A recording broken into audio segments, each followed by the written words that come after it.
Quero cumprimentar a todos com a paz do Senhor. Estamos aqui no nosso canal do YouTube, no nosso momento, resumo da Escola Bíblica. Quero convidar você, que ainda não está inscrito no nosso canal, a se inscrever, digitando lá Paulo.Delagnese. Ajude-nos a divulgar a palavra do Senhor. Ajude-nos a levar a palavra do Senhor mais longe, aos corações de quem precisa. Compartilhe os nossos vídeos com seus amigos no WhatsApp, no Facebook, no Instagram, no Twitter, pois assim podemos alcançar o maior número possível de pessoas. A lição de hoje é ética cristã, pena de morte e eutanásia. Esses são os assuntos que vamos abordar neste momento. O nosso texto tem alguns versículos como base. Primeiro se encontra em Gênesis 9, 5, 6. O homicida não fica impune diante de Deus. 2 Samuel 12, 13. Deus livra Davi da morte. Gálatas 1, 16, 17. Deus é o Criador e o sustentador de todas as coisas.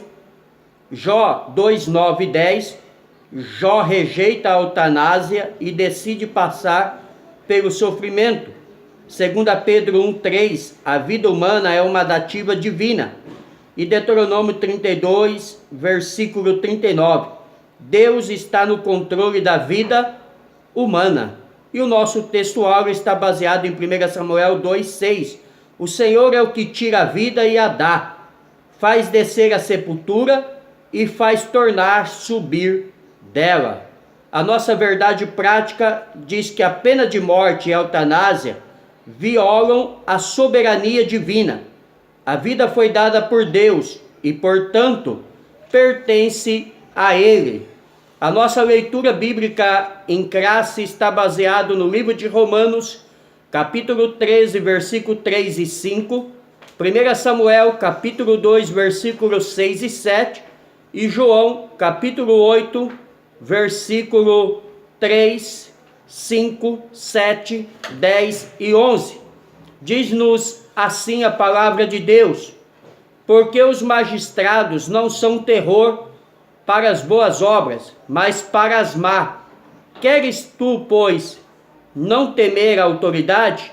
Faze o bem e terás o louvor dela, porque ela é ministro de Deus para teu bem. Mas se fizeres o mal, teme, pois não traz debalde a espada, porque é ministro de Deus e vingador para castigar o que faz o mal. Portanto, é necessário que estejais sujeitos, não somente pelo castigo, mas também pela consciência. O Senhor é o que tira a vida e a dá, faz descer a sepultura e faz tornar a subir dela. O Senhor empobrece e o Senhor enriquece, abaixa e também exalta. E os escribas e fariseus trouxeram-lhe uma mulher apanhada em ato de adultério, e pondo-a no meio, disseram-lhe: Mestre, esta mulher foi apanhada no próprio ato de adulterando. E na lei nos mandou Moisés que as tais sejam apedrejadas. Tu, porém, o que dizes? E como insistisse, perguntando-lhe, endireitou-se e disse-lhe: aquele que dentre vós está sem pecado, seja o primeiro que atire pedra contra ela. E endireitando-se Jesus e não vendo ninguém mais do que a mulher, disse-lhe: mulher, onde estão aqueles teus acusadores? Ninguém te condenou? E ela disse: ninguém, Senhor. E ele disse-lhe: nem eu também te condeno. Vai e não peques mais. Então aqui temos o texto de parâmetro para o resumo da nossa aula de hoje, a qual abordaremos a temática a partir deste momento. O assunto que vamos estudar nessa lição mexe com as emoções das pessoas. Perguntas como estão a dimensão do drama do tema. Não seria justa que uma pessoa que mata também morra?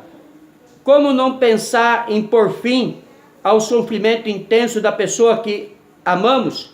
Essas questões tocam a nossa alma e precisamos reconhecer que, por envolver o sentimento de justiça ou de apego ao ente querido, torna-se um problema da ética cristã.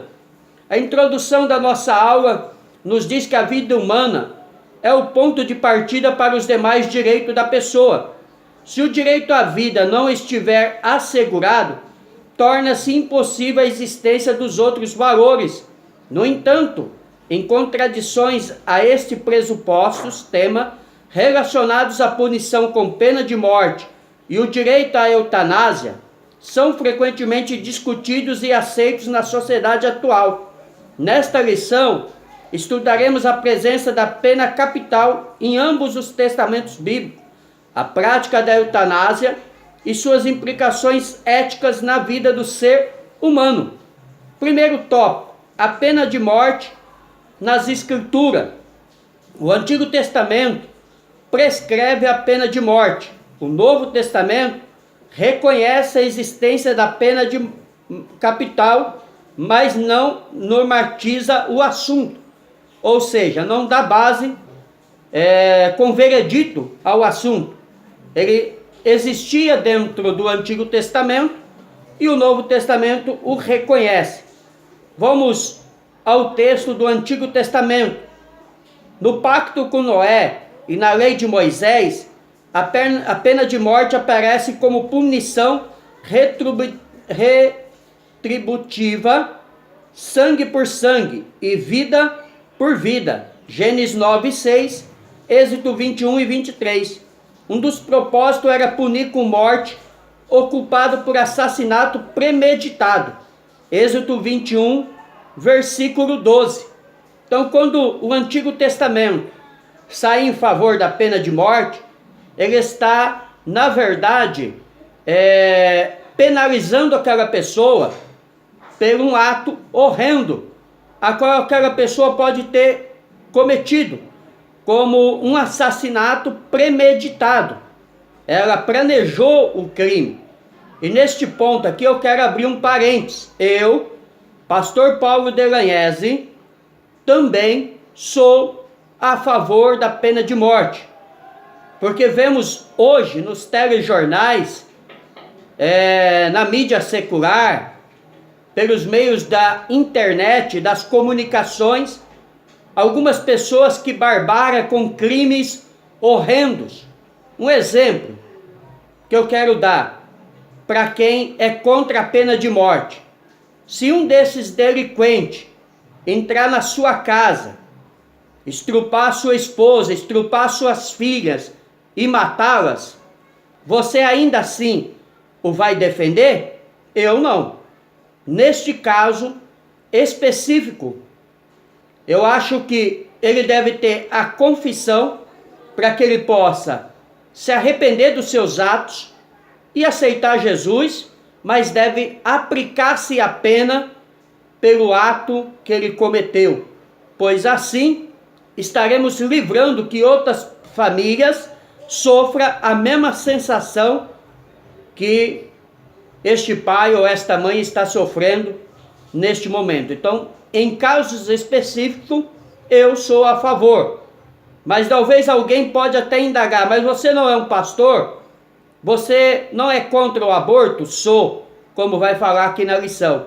Mas neste caso de um crime premeditado, de um crime horrendo, que a própria lei e o próprio Deus autorizou através de Moisés, por que eu vou agir de modo diferente? Eu não estou falando em sair matando a torta e direito. Eu não estou falando em pena de morte para qualquer tipo de crime. Eu estou falando para crime premeditado e com crueldade. Tá bom? Fecha o parênteses. Voltamos à nossa lição.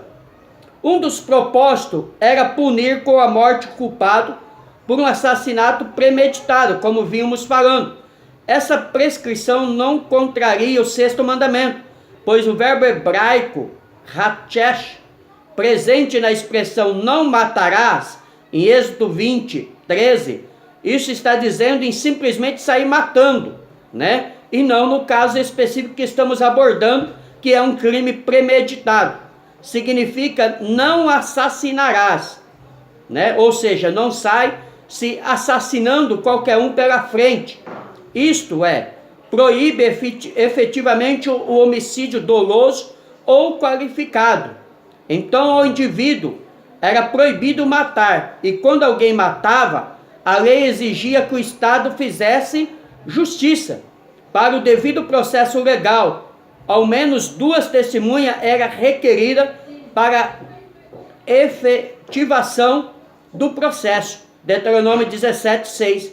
Assim, a morte do homicida era visto como justiça contra a impunidade. Então, no caso de um crime premeditado, de um crime horrendo, né, não era simplesmente visto como matar alguém, como assassinar alguém, mas sim como fazer com que essa pessoa pagasse pelo seu ato horrendo, né? Para nós que estudamos a área do direito, temos aí 2 anos e meio de faculdade de direito. Para os meus amigos, né, de sala de aula da nossa igreja, que já estão concluindo, né, a faculdade de direito, agora nesse semestre, é um caso a se debater, há um caso de se comentar e pôr em pauta, porque não podemos aceitar, né, essas barbaridades. Quando Davi adulterou e premeditou a morte de Urias, a pena não foi aplicada ao monarca. 2 Samuel 11, 3, 4, 15, 12 e 13. Nesse caso, Deus tratou pessoalmente do pecado do rei. 2 Samuel 12, 10 e 12. Então, o caso de Davi, que era um caso de morte premeditada de Urias, e do seu adultério com Betseba, que mais tarde torna-se a mãe de Salomão, e que Davi deveria morrer, né? Foi um caso de exceção que Deus resolveu tratar especificamente com o condenado à morte, né? Que seria o direito a qual o profeta Natã, naquela parábola maravilhosa, né, do homem rico e do homem pobre, da única ovelha e de milhares de ovelhas, que recebe o convidado e ele mata a única ovelha do homem pobre, o próprio Davi dá sentença de morte àquele homem.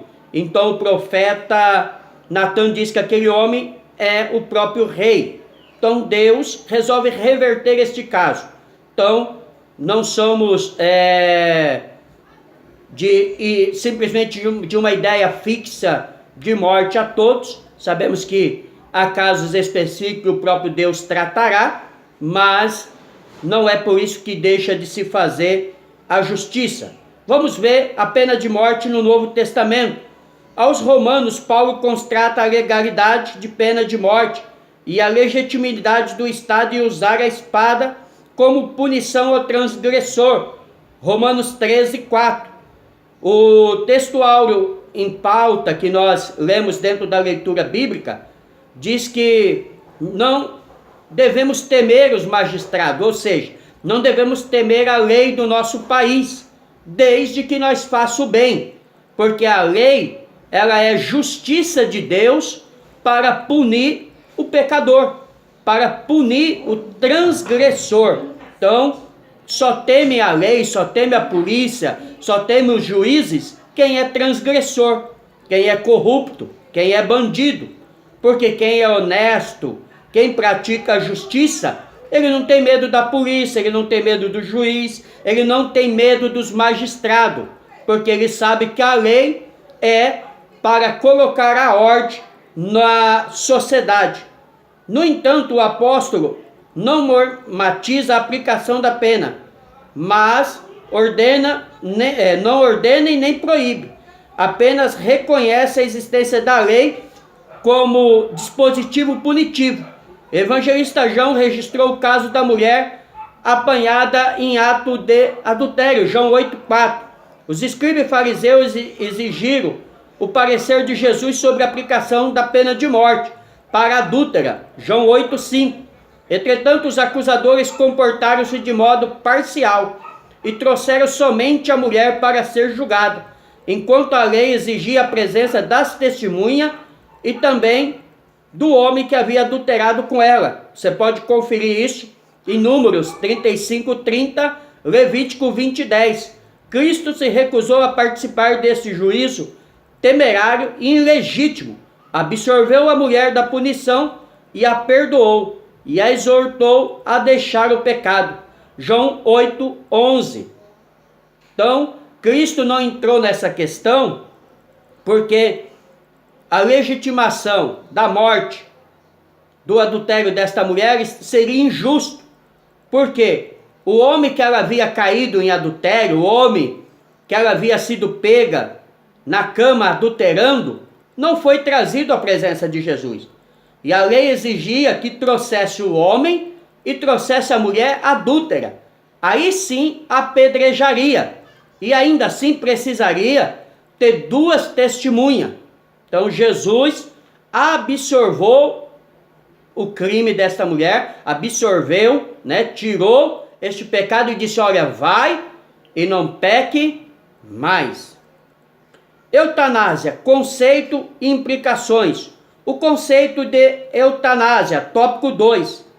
Etimologicamente, a palavra eutanásia tem origem em dois termos gregos, eu, com, ou o significado de boa, ou fácil, e thanatos, que significa morte.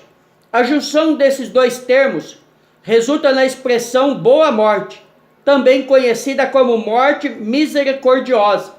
O vocábulo foi inicialmente usado pelo filósofo inglês Francis Bacon, 1561-1627. No sentido técnico, a eutanásia significa antecipar ou acelerar a morte de um paciente em estágio terminal ou que esteja padecendo de dores intensas em consequência de alguma doença incurável.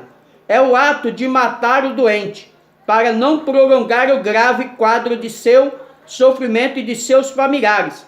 As formas usadas podem ser classificadas em eutanásia passiva ou ativa. A primeira consiste em desligar as máquinas e aparelhos que mantêm o paciente vivo, e a segunda requer a aplicação de qualquer droga que possa acelerar o processo da morte. Então aqui está o significado e a explicação dos dois casos de eutanásia, a passiva ou a ativa. É um caso um tanto polêmico, porque neste caso é diferente da pena de morte. Neste caso específico, eu, pastor Paulo Delanhés, entendo que está se praticando a morte. Por quê? Você está tirando o direito da vida de uma pessoa inocente. Você está matando algo que a Bíblia aí sim proíbe dentro da própria lei. E está mexendo com o sentimento familiar. Então, neste caso específico, eu, pastor Paulo, não sou a favor da eutanásia. Ainda mais porque eu acredito em um Deus que pode curar. Mesmo que os médicos tenham desenganado, Já ouvimos falar de vários casos de pessoas que passou 20 ou mais anos em estado de coma e voltou a viver. Teve uma vida novamente normal. Então eu não tenho o direito de cessar a vida desta pessoa. Parte 2 do tópico 2. As explicações da eutanásia. A prática da eutanásia tem explicações da ordem legal, moral e ética. Nos aspectos legais, a Constituição brasileira segura a inviolabilidade do direito à vida, artigo 5º. Assim, a eutanásia é tipificada como crime no Código Penal brasileiro, artigo 122. No entanto, transmita no Senado Federal projeto de lei número 236, parte 12, novo Código Penal, onde o juiz poderá deixar de aplicar punição para quem cometer a eutanásia, seja ela passiva ou ativa. Nas questões de ordem moral, nos deparamos com a violação do sexto mandamento: não matarás, Êxodo 20:13, que é o que eu acabei de falar. E quando a eutanásia é consentida pelo paciente, surge o problema do pecado de suicídio. Pergunta-se ainda a quem mais interessa a eutanásia: ao paciente ou ao seu plano de saúde? As motivações parecem ser mais econômicas que humanitárias. As indagações éticas podem ser assim resumidas: é lícito exterminar pessoas doentes? Quem tem poder para decidir sobre a morte? Então, essa é a questão sobre a eutanásia e por que não aceitar a eutanásia. Por quê? A eutanásia, você está tirando o direito da vida, diferente da pena de morte para um crime horrendo. Com o consentimento do paciente, como o texto aqui em pauta deixa claro, aí se torna suicídio. Então, matar ou praticar o suicídio é pecado diante de Deus, como diz o próprio texto de Êxodo 20:13. Deus é o único que tem poder de dar a vida e de tirar. E por isso, hoje, no século 21, no dia 21 de abril de 2018, a nossa lei brasileira não autoriza a eutanásia e é visto como crime dentro do Código Penal. Embora existe a lei 236, parte 12, que quer liberar a eutanásia, mas até hoje é considerado crime. Então, se a lei, dentro deste caso específico, não aceita, quem sou eu, pastor Paulo, para aceitar? Embora a lei também não aceita, dentro do nosso Código Brasileiro, a pena de morte. Mas explicamos o porquê temos uma visão ao contrária deste fato. Subsídio teológico. Mostremos, pois, que Deus tem um firme compromisso com a pessoa humana, desde a concepção à morte natural. Nesses tempos difíceis e trabalhosos, que jamais nos refugiemos do politicamente correto. Antes explicitamos a nossa posição como sal da terra e luz do mundo. Todos haverão de saber que somos contra o aborto e a eutanásia, pois a vida é sagrada aos olhos de Deus. Se a Bíblia em algum momento fala de uma morte boa e desejável, certamente não é a eutanásia. A única morte desejável e boa que encontramos na palavra de Deus é o morrer na esperança cristã, conforme realça o apóstolo Paulo. Porquanto para mim o viver é Cristo e o morrer é lucro. Filipenses 1:21. Então a única morte boa, no conceito bíblico, é para quem morre em Cristo. A eutanásia não é uma boa morte, pois a pessoa é forçada a morrer, seja pela eutanásia ativa ou pacífica, que é simplesmente desligar o aparelho. Então, biblicamente não há apoio. O que é o conceito de morte? Morte. O dicionário define a morte como a cessão definitiva da vida, o fim da existência humana. Porém, não cabe numa definição tão simplista. No campo da ética, somos constrangidos a lidar com uma questão intrigante e perturbadora. Será que a pessoa encerra-se apenas quando seus sinais vitais já não são percebidos? A questão é complexa. Os dilemas éticos daí discorrente obrigam-nos a constatar a falência encefalística de um enfermo antes mesmo da cardíaca. Então, os conceitos sobre morte, eles são polêmicos, eles são de cunhos muito a ser observado e a debatido antes de ter uma definição. Não é sempre que os sinais vitais somem que a pessoa já está morta. Como já dissemos, já vimos caso de pessoas que passou muitos anos em coma, mas voltou a viver. Tópico 3. A vida humana pertence a Deus, a fonte originária da vida. A Bíblia ensina que Deus trouxe o universo à existência, Gênesis 1:1, e que Ele próprio sustenta todas as coisas, Hebreus 1:3. Deus não criou somente a matéria, mas criou também toda a espécie de seres vivos, bem como o ser humano, Gênesis 1:21-27, Gálatas 1:16, a humanidade como obra-prima e uma criação especial e distinta, melhor dizendo, Colossenses 1:16, Deus a criou sua imagem e semelhança, Gênesis 1:27, característica não dada a outra criatura. A vida humana passou a existir por causa da vontade do Altíssimo, bem como permanece agora. Todas as coisas subsistem por Ele, Colossenses 1:17. O Criador tem o controle soberano de toda a vida, Deuteronômio 32:39, Levítico 12:7.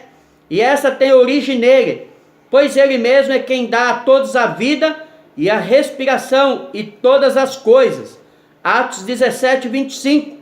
Portanto, Deus vivo é a fonte originária da vida, e só Ele tem autoridade exclusiva para concedê-la ou tirá-la. 1 Samuel 2:6. Então Deus, Ele é o único que pode cessar a vida do homem e da mulher. Deus é o único que faz nascer e morrer. Deus é o único que tem o poder e o controle sobre a nossa vida. Por isso não aceitamos a eutanásia. Por isso não aceitamos o suicídio. O caráter sagrado da vida, parte 2 do tópico 3. A vida humana é sagrada porque a sua origem é divina. Por conseguinte, existe a proibição de alguém tirar intencionalmente a vida de outro ser humano. Êxodo 20:13. A dignidade da vida humana deve ser protegida e preservada antes e depois do nascimento, desde o momento da concepção até o seu último instante de vida. Salmo 139:13-16, 116, verso 15. A vida deve ser respeitada e valorizada como dativa divina. 2 Pedro capítulo 1, versículo 3. No caso de alguma enfermidade, o paciente tem o direito de receber tratamento adequado, tanto na busca da cura como no alívio de suas dores. Procedimentos dolorosos e ineficazes podem ser evitados a fim de resguardar a dignidade humana. Porém, exterminar a vida é uma afronta ao princípio da vida. Atos 3:15. Se a vida é sagrada por ocasião da concepção, logo não poderá deixar de sê-la em seu derradeiro dia. Buscar a morte como alívio para o sofrimento é decisão condenada nas Escrituras. Jó, por exemplo, embora sofrendo dores terríveis, reconheceu o caráter sagrado da vida e não aceitou a sugestão de sua esposa em amaldiçoar a Deus e morrer. Jó 2:9. Por fim, o patriarca enalteceu a soberania divina sobre a existência humana. Jó 42, versículo 2. Então, em hipótese alguma, aceitamos o extermínio da vida. Em hipótese alguma, aceitamos o suicídio ou a eutanásia, como abordamos no assunto passado e foi falado aqui. Se somos a favor da vida na concepção no útero da mãe, por que seremos contra a vida no último dia? Se defendemos a concepção e a vida quando a criança é gerada no útero da mãe, temos que continuar defendendo essa mesma vida no seu último dia de vida. Amém? Vamos à conclusão. A vida humana, sua sacralidade e dignidade, tem origem em Deus. Atentar contra esse dom divino é colocar-se contra a soberania de Deus, o autor da vida. Poder absoluto sobre a vida e a morte pertence a Deus. A atual ideologia que propaga o direito do homem em exterminar a própria vida ou a do outro, viola o propósito divino. João 10, 10. Então Deus sempre será a favor da vida. E eu, como cristão, como pastor, não posso falar diferente. A vida humana é sagrada, sua fonte origina-se em Deus. Essa perspectiva deve ser encarada pelo crente, não somente no início da vida e no final, mas no final dela também. Não podemos nos conformar com uma ética que se chama cristã, que se preocupa simplesmente em construir pessoa abstêmia e castas, ou que luta e defende a vida apenas em seu início, por exemplo, contra o aborto, ou no fim, contra a eutanásia.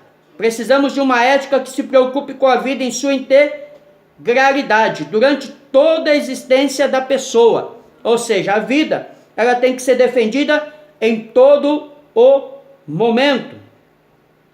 Somente uma ética do cuidado, lembrando-nos de que o cuidado que Cristo tem para com toda a humanidade é agora. O cuidado do que a pessoa cristã tem para com todo ser humano e com toda a criação que valoriza a vida acima das coisas é digna de nossa observação e prática, posto que esta é uma ética de Cristo, que nos transforma em Cristo para os outros, para o próximo e, sobretudo, o necessitado. Amém? Deus abençoe. Convido você, que ainda não está inscrito no nosso canal, se inscreva, digite Paulo.Delagnese. Ajude-nos a divulgar a palavra do Senhor.